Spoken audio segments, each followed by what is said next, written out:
वाजायचं तर नाही ना ते. नाही वाजत. तेवढं मी वाजायचं. काय नाही होत त्याला. नमस्कार मंडळी, स्वागत आहे तुमचं संगीता कोठारी युट्यूब चॅनल मध्ये. आणि बघा, तुम्ही सगळ्यांना हे माहित असेल की हे नेमकं काय आहे. तर आज आहे आमुषा, आणि आमुषाच्या दिवशी ह्याचं खूप महत्व असतं. तर महत्व ह्याचं किती आणि काय काय हे म्हणजे प्रत्येकाच्या घरी हे बाहेर अडकवलेलं तुम्हाला दिसेल.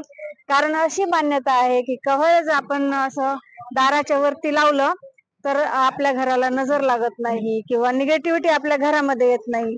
त्याच्यामुळे तुम्हाला प्रत्येकाच्या घराच्या बाहेर हे कवळ दिसेल. आज असं कधी जास्त विकतं बरं हे मावशी? आमुष्याला. आमुषाला जास्त लोक नेतात. मग ह्याचे अजून फायदे काय काय आहेत सांगा. त्याचा पेठा बनतो, ज्यूस बनत.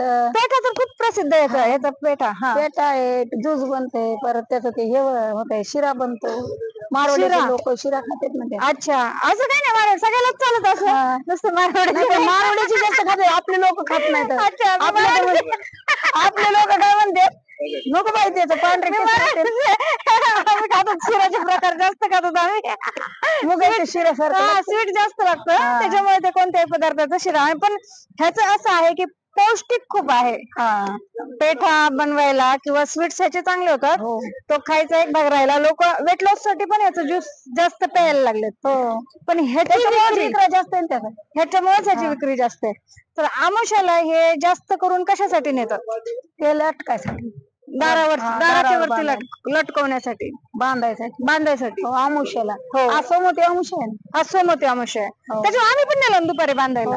हा, तुम्ही नाही, माझ्याकडे नव्हते, आमचे जाऊबाई आलते, त्यांनी नेलं तुमच्याकडनं. यांच्याकडनंच घेऊन गेले. तर बघा, प्रत्येक आमुषाला हे जर आपण घराच्या म्हणजे दारात सेंटरला बांधलं तर याचे खूप फायदे असे सगळ्यांना असे जाणवतात त्याचे फायदे. आणि ज्या वेळेस समजा आपल्या घरामध्ये असं निगेटिव्हिटी खूप येईल किंवा नजर खूप लागेल तर त्यावेळेस हे किती पण कडक कव्हळ असू द्या, हे कव्हळ एका मिनिटात नासलं जातं पूर्ण, आणि त्याचं असं पूर्ण पाणी येतं ना. म्हणजे एवढं मोठं स्ट्रॉंग हे कव्हळ आहे, ते पूर्ण असं सडतं एका मिनिटात, आणि कापसासारखं एकदम छोटं होतं. तर हे आम्ही खूप वेळेस पाहिलंय आणि अनुभवलंय की हे कवळ आम्ही असे मोठे मोठे कवळ येतात. त्याच्यामध्ये साईज पण बघा, छोटी छोटी नाही, कोणती छोट्या साईज पासून एकदम मोठ्या साईज पर्यंत पण येतात. पण जर तुमच्या घराला नजर झाली किंवा हे अनुभवलेलं आहे बरं का, एवढं जरी मोठं असेल कवळ आणि तुमच्या घरामध्ये निगेटिव्हिटी येत असेल तर हे एवढं जड कवळ, म्हणजे ह्याचं वजन पण काही कमी नसतो, खूप हेवी असतं. तर हे घेऊन जातात मोठं ज्यूस करण्यासाठी हे जास्त वापरतात. आणि मोठे कवळ आणि बांधण्यासाठी पण मोठे मोठे वापरतात ना. पण ते दिवाळीला जास्त, दिवाळीच्या आमुषाला तर प्रत्येक जणच नेतो. म्हणजे शक्यतो प्रत्येक दुकानात पण बांधलेलं राहतं बाहेर, आणि प्रत्येक घरामध्ये पण बांधलेलं असतं. आणि आपल्या महाराष्ट्रात हे प्रत्येक घरातच लावतात. महाराष्ट्रात हे प्रमाण जास्त आहे आणि याची मान्यता खूप आहे महाराष्ट्रामध्ये. तर हे कवळ ज्यावेळेस आपल्या घराला नजर लागते किंवा निगेटिव्हिटी येते त्यावेळेस हे पूर्ण कवळ असं श्रिंक होतं, एकदम एका सेकंदात एकदम बारीक होतं कापसासारखं, आणि नासलं जातं. तर त्यावेळेस हे काढून लगेच त्याच वेळेस आपल्याला बाहेर टाकावं लागतं. तर जे पण बांधत नसतील घराकडे, म्हणजे घराला कवळ वगैरे असं सेंटरला बांधायचं असतं, आणि त्याच्या खालून आपण एंट्री वगैरे करतो आत बाहेरची.